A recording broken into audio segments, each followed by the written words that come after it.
I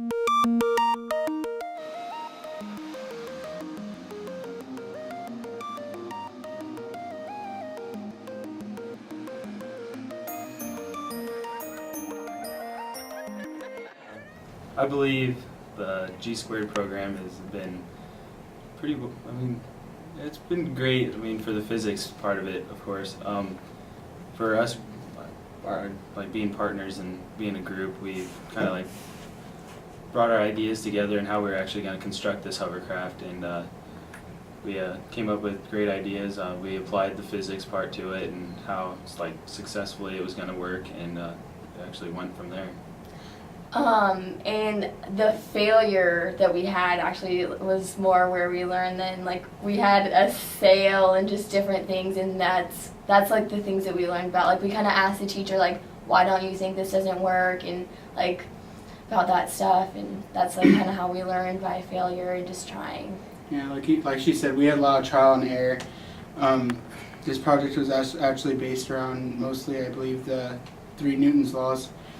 I like the G² program because it teaches you how to work with others, groups, as well as just trial and error, trying to figure out problems, and it sets things to a real life basis for us to learn. So,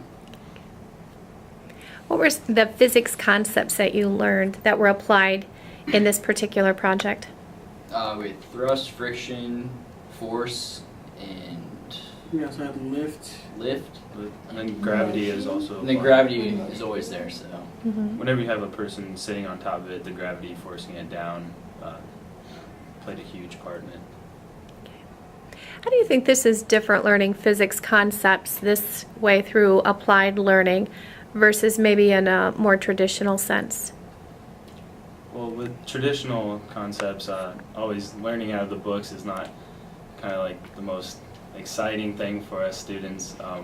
Whenever we can get in a group and have a group project where we get to talk and kind of construct it however we want it, and having all our ideas put together, it's actually a lot better and easier to actually get the learning part of the physics done. More exciting and actually wanting to finish the project together. Definitely. Just the fact that it's more fun. Mm-hmm. I definitely think that this is one of the only ways that you can learn and actually remember it, because even years from now we're gonna look back and be like, oh yeah, the hovercraft, and it's kind of just you wouldn't forget it. It's a way to learn, but you actually remember it instead of just memorizing terms or something. try and force yourself to learn, or just actually learning and you didn't even know you were learning. Because people were like, how are we learning physics? And it was just, Castle ended up telling us, oh, these are the main things I'm teaching you with this project. And so we would figure them out along the way, but if we failed at a concept, we couldn't get the thrust to work, all we had to do was add another 3 holes, and then we had thrust then, because we just didn't have enough air coming out the bottom. Of actually knowing what these formulas are and how they apply to physics, but then it was just the sense of having to put it into a real life project that not everything's going to go perfect. Mm-hmm. And so life isn't perfect, you just have failures, you just have to keep working through it to figure out how this is going to work. Okay. Did you run into any obstacles, any barriers along the way? Also, our teacher, we would try something, he would kind of help us out, but then, if it didn't work or whatever, he would always be like, yeah, there's another idea, but he wouldn't tell us, he would help and make us think, and then, we would kind of think of it, and then he would help us make it happen, but he definitely, held back on us and made us do it ourselves. Yeah, he definitely made us try and teach ourselves. How do you think this type of project learning impacts you as an independent learner?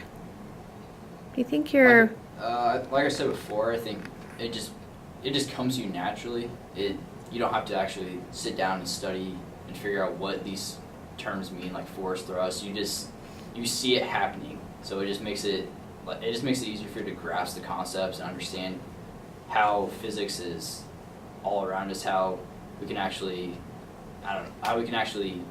travel into space, but then we can't just keep going because you have to have thrust to keep you going. Right, if you had to describe G² and project-based learning in one word, what word would you use? If you put hyphens in it, out of the box. There you go. I would say probably successful. It's fun. Phenomenal. Fantastic. Thank you.